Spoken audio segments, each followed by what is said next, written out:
Assalamu alaikum students. Welcome to YT Students Training C++ programming course intermediate level का ये lecture number 9 है। Student, previous lecture में हमने scope of identifier को study किया था। हमने देखा था कि कोई भी वेरिएबल जो है उसको 3 तरह के स्कोप में डिक्लेयर किया जा सकता है। ब्लॉक लेवल स्कोप में अगर उसको डिक्लेयर किया जाए तो वो सिर्फ उसी ब्लॉक में एक्सेस होता है, उस ब्लॉक से बाहर नहीं होता। अगर वेरिएबल को फंक्शन लेवल स्कोप यानी एक किसी फंक्शन के अंदर डिक्लेयर किया जाए तो उसको सिर्फ उसी फंक्शन के अंदर एक्सेस किया जा सकता है, उस फंक्शन से बाहर उसको एक्सेस नहीं कर सकते। मेन के किसी दूसरे फंक्शन में उसको एक्सेस नहीं कर सकते। और जो थर्ड स्कोप है वेरिएबल का वो ग्लोबल स्कोप है। इसमें यह है कि आप वेरिएबल को अगर मेन से बाहर ग्लोबल स्कोप पे डिक्लेयर करें तो उसको आप किसी भी फंक्शन में एक्सेस कर सकते हैं। इसका एक दूसरा जो है डिक्लेयर करने का तरीका वो ये है कि आप एक सेपरेट हेडर फाइल बनाएं और उसमें वेरिएबल को डिक्लेयर करके उस हेडर फाइल को अपने प्रोग्राम के टॉप पे इंक्लूड कर लें, तो वो भी आपके जो हेडर फाइल के अंदर वेरिएबल डिक्लेयर होंगे वो एज अ ग्लोबल स्कोप आप यूज कर सकेंगे उनको। तो ये स्कोप ऑफ आइडेंटिफायर था। आज के लेक्चर में हम सी का बहुत ही मोस्ट इम्पोर्टेंट कंसेप्ट है फंक्शन कॉलिंग, ये स्टडी करेंगे। स्टूडेंट, ये इतना इम्पोर्टेंट कंसेप्ट है कि अगर आपको ये फंक्शन कॉलिंग जो है ये समझ आ जाती है तो मैं आपको गारंटी देता हूं कि आप जो है 50% आपको सी क्लियर होगी, क्योंकि ये कंसेप्ट बहुत ज़्यादा यूज होता है। सी चूँकि फंक्शन ओरिएंटेड प्रोग्रामिंग है, इसमें आप फंक्शंस डिक्लेयर करते हैं, फंक्शंस लिखते हैं और उन फंक्शंस को आप कॉल करते हैं। तो चूँकि ये फंक्शन ओरिएंटेड है इसलिए फंक्शन को कॉल करने के क्या क्या तरीके हैं, कैसे उनको कॉल किया जाता है, तो ये आने बहुत ज़रूरी हैं। Function is called by two ways, call by value, call by reference. तो फंक्शन को दो तरीकों से कॉल किया जा सकता है। स्टूडेंट, यहाँ पे जो दोनों तरीके हैं कॉल बाय वैल्यू और कॉल बाय रेफरेंस, दोनों में जो मेन चीज देखी जाती है वो ये देखी जाती है कि जब हम किसी फंक्शन को कॉल करते हैं तो उस फंक्शन को हम कोई ना कोई इंफॉर्मेशन एज आर्गुमेंट पास करते हैं। आपने इससे पहले फंक्शन के प्रोग्राम जो है वो देखे, हमने प्रोग्राम लिखे थे फंक्शन के। जब हम किसी फंक्शन को कॉल करते हैं तो उस फंक्शन को हम आर्गुमेंट पास करते हैं। यानी आर्गुमेंट में क्या होता है, हम कोई वेरिएबल पास करते हैं या कोई भी इंफॉर्मेशन जो है वो हम पास कर सकते हैं उस फंक्शन को जिसको हम कॉल कर रहे हैं।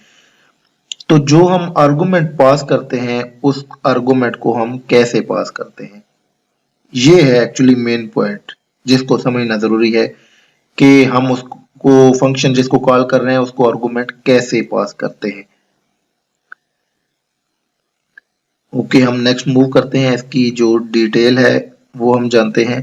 Call by value, it means when we call function we pass a copy of argument variable to function instead of original variable.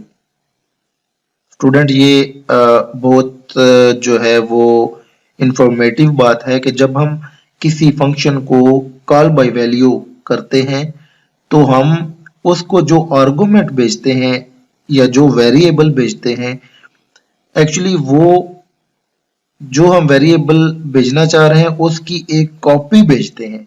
जो ओरिजिनल वेरिएबल है वो हमारे पास रहता है, यानी मेन प्रोग्राम में ही रहता है। जबकि जब हम फंक्शन को जो भिजवाते हैं वो उस वेरिएबल की एक कॉपी भिजवाते हैं। Function receive copy of variable, make changes in it, the past copy of variable is used and original variable remain same. कि जो आप कॉपी उस वेरिएबल उस फंक्शन को भिजवाते हैं उसमें फंक्शन चेंज करता है, लेकिन आपकी जो ओरिजिनल वेरिएबल है वो चेंज नहीं होता, वो सेम रहता है। और जो नेक्स्ट कंसेप्ट है वो है call by reference. It means when we call function, we pass original variable, memory address of variable as argument to function. It means that function make changes in original variable. तो जब call by reference होता है तो इसमें हम function को जो argument जो वेरिएबल भिजवाते हैं वो ओरिजिनल वेरिएबल भिजवाते हैं, ना कि उसकी कॉपी। तो जब उस फंक्शन में जिसको हम कॉल कर रहे हैं वो फंक्शन जब हमारे उस भेजे हुए वेरिएबल को चेंज करेगा, उसमें चेंजिंग लाएगा, तो वो ओरिजिनल वेरिएबल में चेंजिंग होगी। How to pass memory address of variable to function. हम उस फंक्शन को एक्चुअली वेरिएबल नहीं भिजवाते बल्कि उस वेरिएबल का मेमोरी एड्रेस भिजवाते हैं, क्योंकि जब भी कोई वेरिएबल हम डिक्लेयर करते हैं तो वो मेमोरी में जो है कुछ जो डेटा टाइप के हिसाब से जगह रिजर्व करता है जिसमें वो सेव होता है, उसकी वैल्यू सेव होती है। तो रैम में जितनी भी मेमोरी लोकेशन है, हर मेमोरी लोकेशन का एक एड्रेस होता है। तो कॉल बाय रेफरेंस में ये होता है कि हम क्या करते हैं कि जहां पे हमारा वेरिएबल सेव है जिस मेमोरी लोकेशन पे, उस मेमोरी लोकेशन का जो एड्रेस है वो हम पास करते हैं फंक्शन को। जब हमने एड्रेस पास कर दिया फंक्शन को तो फंक्शन एक्चुअली उसी एड्रेस को एक्सेस करके जो वैल्यू है वो चेंज करेगा। तो उस एड्रेस पे जो वैल्यू है वो जब चेंज हो जाएगी तो ये ओरिजिनल वेरिएबल में चेंजिंग होगी। For this C provide us ampersand operator, sign is and। तो जब हम वेरिएबल को का एड्रेस हमने भेजना है तो उस वेरिएबल के स्टार्ट पे हम अगर एंड ये एम्परसेंड साइन लगा दें तो ये उस वेरिएबल का जो मेमोरी एड्रेस है ये जाएगा, ये पास होगा फंक्शन को। स्टूडेंट यहाँ पे आप बिल्कुल परेशान ना हो, हम इसको जब अपने डेव सी प्लस प्लस में प्रोग्राम में लिखेंगे तो आपको ये चीजें क्लियर हो जाएंगी। When function receive memory address of variable as argument, how it store। आपने जब वेरिएबल की का मेमोरी एड्रेस भिजवाया तो उस वेरिएबल के स्टार्ट में हमने के साथ एम्परसेंड साइन लिखा, तो क्या होगा, उस वेरिएबल का एड्रेस चला जाएगा फंक्शन को। जिस फंक्शन को हम कॉल कर रहे हैं वो जब वो एड्रेस रिसीव करेगा तो उस एड्रेस को वो डेफिनेटली कहीं सेव करेगा। For this C provide another most powerful concept called pointer, sign is static. ठीक है, तो जब फंक्शन को वो एड्रेस रिसीव होगा एज आर्गुमेंट तो फंक्शन उस एड्रेस को सेव कहां करेगा, पॉइंटर के अंदर। तो ये पॉइंटर भी बहुत पावरफुल कंसेप्ट है, ये हम अपने जो नेक्स्ट लेक्चर्स हैं उनमें डिटेल के साथ स्टडी करेंगे। Default calling function mechanism in C is call by value. तो डिफॉल्ट जो कॉलिंग फंक्शन मैकेनिज्म है वो सी में कॉल बाय वैल्यू है।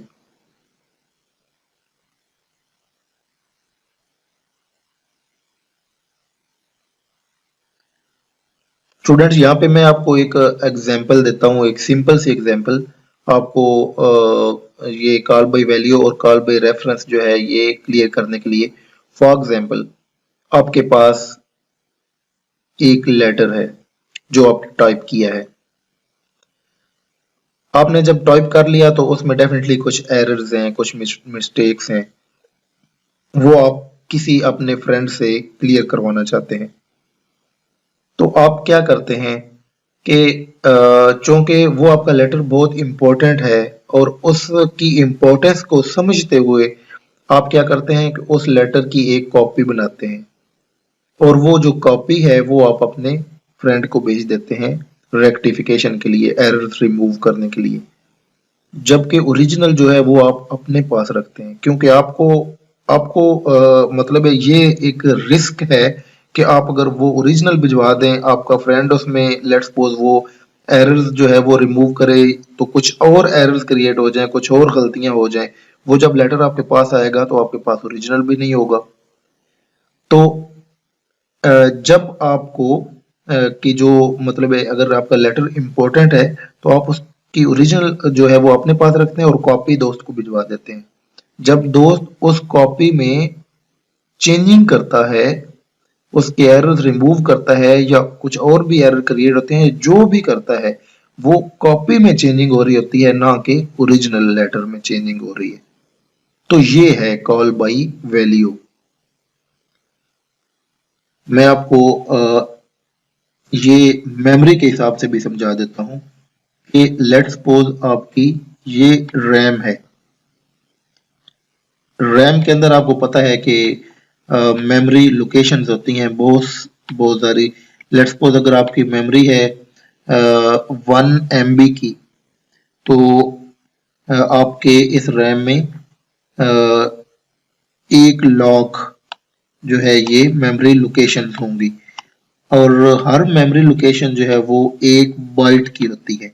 ठीक है, अभी जो हर मेमोरी लोकेशन है वो 1 बाइट की। अगर आपने कोई वेरिएबल इंट टाइप डिक्लेयर किया लेट्स सपोज आई के नाम से, तो वो आपका चूंकि इंट है तो ये 4 जो बाइट्स हैं ये रिजर्व कर लेगा और इसमें ये सेव हो जाएगा। लेट्स सपोज मैं आई डिक्लेयर करता हूँ और इसको मैं वैल्यू असाइन करता हूँ 10, तो क्या होता है कि ये जो 10 है ये इसमें जाकर सेव हो जाता है। अभी मैंने फंक्शन कॉल करना है और उसको ये जो वेरिएबल आई है इस ये एज आर्गुमेंट पास करना है और यहाँ पे जो कॉलिंग मैकेनिज्म वो अडॉप्ट करेंगे वो हम कॉल बाई वैल्यू करेंगे। तो क्या करेंगे, जब हम उसको ये आई वेरिएबल पास करेंगे तो इसकी एक कॉपी क्रिएट करेंगे यहाँ पे इधर ही इसी रैम में एक और वेरिएबल डिक्लेयर करेंगे, वो भी सेम यही आई होगा और उसकी वैल्यू भी 10 ही होगी। ठीक है, और वो भी ये 4 बाइट ही रिजर्व करेगा। ठीक है, तो जिस फंक्शन को ये हम पास कर रहे हैं वो फंक्शन, लेट्स सपोज उस फंक्शन का नाम f है, तो वो फंक्शन जो है वो ऑटोमेटिकली ये कॉपी यहां से उठा लेगा और फिर इसमें वो अपनी जो भी है वो चेंजिंग करेगा। अभी आप देखें कि आपका जो ओरिजिनल वेरिएबल है वो यहाँ पे ओके है, इसमें कोई चेंजिंग नहीं हो रही। जो चेंजिंग हो रही है वो यहाँ पे हो रही है कॉपी में। तो कॉल बाय वैल्यू में मतलब आपके पास कोई रिस्क नहीं होता कि आपकी ओरिजिनल जो है वो चेंज हो जाए। जबकि कॉल बाय रेफरेंस क्या होता है, कॉल बाय रेफरेंस में ये होता है कि आप अपने फ्रेंड को जो लेटर है वो करेक्ट करने के लिए ओरिजिनल भिजवा देते हैं। आपका फ्रेंड उस लेटर में चेंजिंग करता है, उसको करेक्ट करता है। अगर वो उसकी करेक्शन के दौरान उसमें कोई और एरर्स क्रिएट कर देता है तो आप जो है आपको ये एक लॉस होगा क्योंकि आप ओरिजिनल उसको भेज चुके हैं, आपके पास कोई जो है उसकी कॉपी मौजूद नहीं है। तो ये होता है कॉल बाय रेफरेंस। अभी कॉल बाय रेफरेंस यहाँ प्रोग्राम में यहाँ रैम के हिसाब से कैसे होगा, इसमें ये है कि आप ये कॉपी क्रिएट नहीं करते। जब फंक्शन कॉल करते हैं तो ये कॉपी आप क्रिएट नहीं करते, बल्कि इस फंक्शन को आप इसी वेरिएबल की जो ये मेमोरी लोकेशन है, ये जो 4 बाइट हैं, इनका जो मेमोरी एड्रेस है, क्योंकि हर बाइट का अपना एक एड्रेस है, तो ये एड्रेस हम इसको पास करते हैं। ठीक है, तो ये फंक्शन क्या करता है, ये फंक्शन इसी एड्रेस को फॉलो करते हुए इस वेरिएबल की इस वैल्यू में को एक्सेस करके इसमें चेंज करता है। तो आपकी जो एक्चुअल वेरिएबल है वो चेंज होता है। तो अभी अगर आप पहले वाली वैल्यू की जो वेरिएबल है उसकी पहली वैल्यू आप लेना चाहें तो वो आप नहीं ले सकेंगे क्योंकि उसको ये फंक्शन चेंज कर चुका है। ठीक है, ये स्टूडेंट आपने याद रखना है प्लीज कि अगर रैम के अंदर 1 लाख मेमोरी लोकेशंस हैं यानी 1 MB की आपकी अगर रैम है तो हर लोकेशन 1 बाइट की है और हर लोकेशन का एक मेमोरी एड्रेस है। ठीक है, लेट्स सपोज इसका 1 है मेमोरी एड्रेस, इसका 2 है मेमोरी एड्रेस, इसका 3 है मेमोरी एड्रेस, और इस तरह लास्ट पे इसका मतलब 1 लाख जो है वो मेमोरी एड्रेस है। ठीक है, तो ये हर बाइट का मेमोरी एड्रेस होता है। तो जब कॉल बाय रेफरेंस होता है तो हम क्या करते हैं कि जो ओरिजिनल वेरिएबल है वो जहाँ पे मेमोरी लोकेशन पे सेव है उस मेमोरी लोकेशन की जो पहली बाइट है, यानी इंट तो 4 बाइट लेगा, तो जो पहली बाइट का एड्रेस है वो एड्रेस हम इस फंक्शन को भिजवाते हैं। तो ये उस एड्रेस में को यूज करते हुए जो इस वेरिएबल की वैल्यू है वो एक्सेस करता है और उसमें चेंज करता है। तो ये है कॉल बाय वैल्यू और कॉल बाय रेफरेंस का डिफरेंस। अभी हम क्या यूज करें, कॉल बाय वैल्यू करें या कॉल बाय रेफरेंस करें? Always try to use call by value and avoid call by reference. Why? Because it is risky to tell the address of variable to a function। ठीक है, वही बात कि ये बड़ा रिस्की काम है। अगर आप ओरिजिनल वेरिएबल का एड्रेस बता देंगे तो फिर जिस फंक्शन को आप एड्रेस बता रहे हैं वो फंक्शन उसमें कोई भी चेंजिंग कर सकता है। So use call by reference only when extremely needed, like the size of passing variable is very large or you want to change original variable। जब extremely needed है उस वक्त आप कॉल बाय रेफरेंस यूज करें। extremely needed कब होगा? जब आप जो वेरिएबल या जो आर्गुमेंट पास कर रहे हैं उसका साइज बहुत ज्यादा है। ठीक है, जब साइज बहुत ज्यादा होगा तो डेफिनेटली उसकी जब एक और आप कॉपी क्रिएट करेंगे कॉल बाय वैल्यू को यूज करते हुए तो आपकी मेमोरी जो है वो रिजर्व हो जाएगी। तो आपकी मेमोरी दो मतलब डबल रिजर्व होगी, एक ओरिजिनल वेरिएबल के लिए और एक कॉपी के लिए। तो इसलिए अगर आपका जो वेरिएबल जो जो भी आप और इंफॉर्मेशन, ये नहीं है कि सिंगल वेरिएबल, आप मल्टीपल वेरिएबल्स भी पास कर सकते हैं एज आर्गुमेंट। तो इसी तरह नेक्स्ट एक बहुत इंपॉर्टेंट कंसेप्ट आएगा अरे। तो आप अरे को भी पास कर सकते हैं एज आर्गुमेंट। तो ये आप नेक्स्ट मूव करेंगे तो बहुत बड़ा बड़ा डेटा आप पास करेंगे एज आर्गुमेंट। तो जब बहुत बड़ा डेटा पास कर रहे होंगे तो उस इतने बड़े डेटे की को कॉल बाय वैल्यू पास नहीं किया जाता, क्योंकि कॉल बाय वैल्यू में उसकी एक कॉपी क्रिएट होगी। तो जब कॉपी क्रिएट होगी तो और मेमोरी रिजर्व होगी। ठीक है, तो ऐसी सूरत में फिर क्या किया जाता है कि कॉल बाय रेफरेंस किया जाता है, यानी उसका जो मेमोरी एड्रेस है वो भिजवाया जाता है। ठीक है, और सेकंड ये है कि आप वैसे ही ओरिजिनल वेरिएबल में कोई चेंजिंग लाना चाहते हैं तो उस सूरत में भी आप कॉल बाय रेफरेंस करेंगे, अदरवाइज आप कॉल बाय वैल्यू ही करें। Function calling, write a program which use both function calling mechanism call by value and call by reference।